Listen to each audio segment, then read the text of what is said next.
ये कहानी राजस्थान के जयपुर सिटी की है, जहाँ एक 32 साल की विधवा के साथ एक चोर करता है गलत काम, वो भी पूरे 4 घंटे तक। आइए दोस्तों, हम जानते हैं आज की इस कहानी के विषय में, कब हुआ, कैसे हुआ, उस विधवा के साथ क्यों ऐसा हुआ और विधवा ने क्यों उस चोर का साथ भी दिया उस गलत काम को करने में।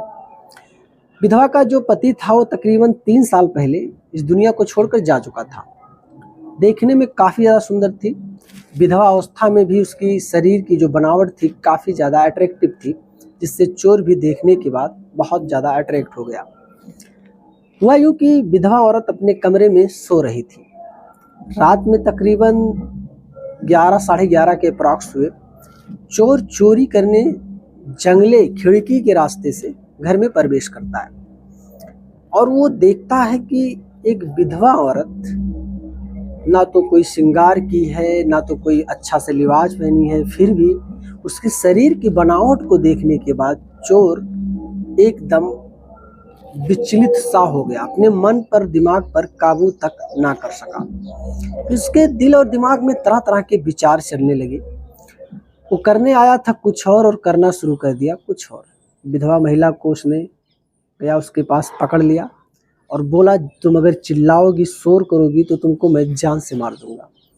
जान से मारने की धमकी सुनने के बाद वो विधवा औरत बिल्कुल चुप रही, सन रही, एक भी शब्द चू मुंह नहीं बोली।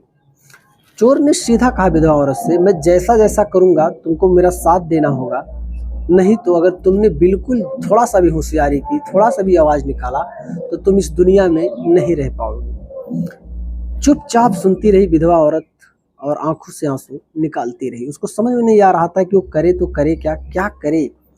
वो इस पोजीशन में फंस चुकी थी कि उसके दिमाग में कोई सवाल, कोई उसका मतलब कुछ अर्थ नहीं निकल पा रहा था कि वो आगे चलकर इसके लिए क्या करे, कैसे बचे इससे। चोर पहले उससे 10 मिनट तक बातें करता है। तुम इस घर की बेटी हो क्या, शादीशुदा हो क्या, सब कुछ मतलब पूछा। तब उस विधवा ने सब कुछ खुल के बताया, फिर भी उस चोर ने नहीं माना। उस विधवा औरत को पकड़ा, उसका हाथ पकड़ा। हाथ पकड़ने के बाद उसके साथ गलत काम करना शुरू कर दिया। धीरे धीरे करके इसी तरीके से 3 से 4 घंटे तक वो पूरा रात गलत काम किया।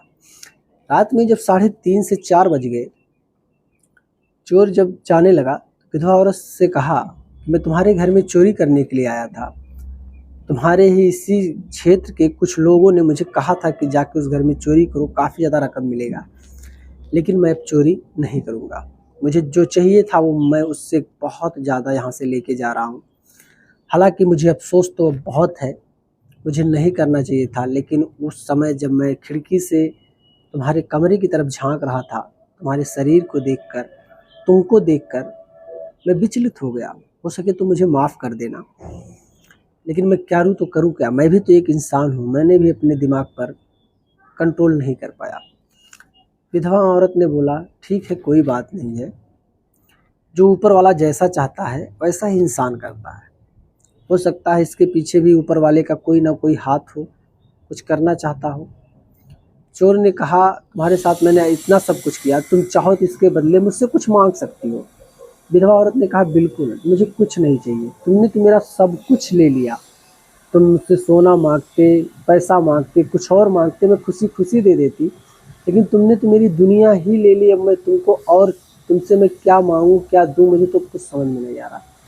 चोर ने हाथ जोड़ते हुए औरत से माफ़ी मांगा और कहा, हो सके तो मुझे माफ़ कर देना, क्योंकि मुझसे तो बहुत बड़ा गलती हो गया है। विधवा औरत ने ये चीज़ सुनने के बाद अपना सर झुकाया और चोर को कहा, तुम निकल जाओ मेरी आंखों के सामने से, तुरंत निकल जाओ, फिर दोबारा से कभी मत दिखाई देना। चोर भी आंखों को नम किया और हाथ जोड़ते हुए उस घर से निकल गया। दोस्तों, इस कहानी में बहुत सारी ऐसी दर्द छिपी है, बहुत सारी ऐसी चीज़ें छिपी हैं जिसका लॉजिक अगर आप लगाना चाहो तो लगा सकते हो। बहुत सारी चीज़ों के बारे में हमको ये कहानी सिखाती भी है कि किसी भी निहत्थे इंसान के साथ या किसी भी मजबूर इंसान के साथ जीवन में कोई गलती ऐसा मत कर देना कि सच में ऊपर वाला भी आपको माफ़ ना कर सके। मैं सच बता रहा हूँ। मिलेंगे दोस्त फिर ही कोई अच्छी सी सच्ची कहानी को लेकर, तब तक के लिए बाय बाय।